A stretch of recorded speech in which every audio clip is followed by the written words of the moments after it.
आम्ही प्रत्येक उमेदवारांची बाईट घेतली तर प्रत्येक ठिकाणी एकच उमेदवार एकच प्रश्न सांगतोय की आम्ही आमच्या प्रभागामध्ये नशामुक्ती करू. हा नशा एवढी वाढली का आणि ह्याला या नशेला कारणीभूत कोण?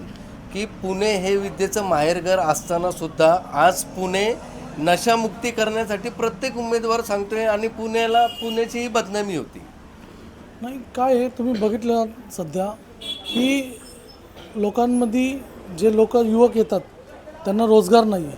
ते रोजगार नसल्यामुळं त्यांना माहिती नाही, त्यांना शिक्षण नाही आहे. पहिली गोष्ट शिक्षण नसल्यामुळं त्यांना माहिती नाही की नशा आहे, नशा केल्यामुळे काय याचे दुष्परिणाम होतात.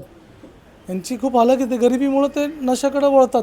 पण त्यांना जर रोजगार भेटला, त्यांना शिक्षण भेटलं व्यवस्थित, तर हे नशामुक्ती आपलं होईल. आणि पोलीस पण यांच्यामध्ये खूप कोऑपरेट करतात हो, आहे. नशा करण्याकरता पण पैसे लागतात.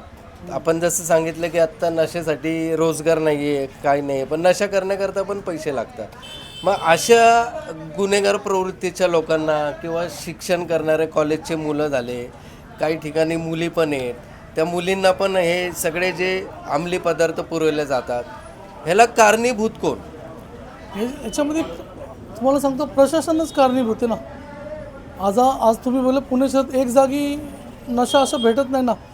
काय पण नशेचे जेवढे प्रकार आहे ते एका जागी नाही ना, भरपूर आहे. तर आता तुम्ही मध्यंतरीच्या काळामध्ये पण भागाच्या पलीकडं कात्रज कोंढवा रोडवरती खूप मोठ्या प्रमाणात MDचा साठा सापडला. तर हा येतो कुठून? ह्याला जबाबदार कोण?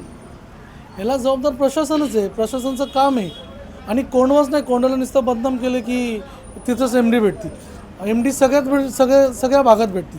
फक्त कोंडवामध्ये स्थानिक लोक आहेत तर त्यांना कोंडवाला फक्त बदनाम करतात.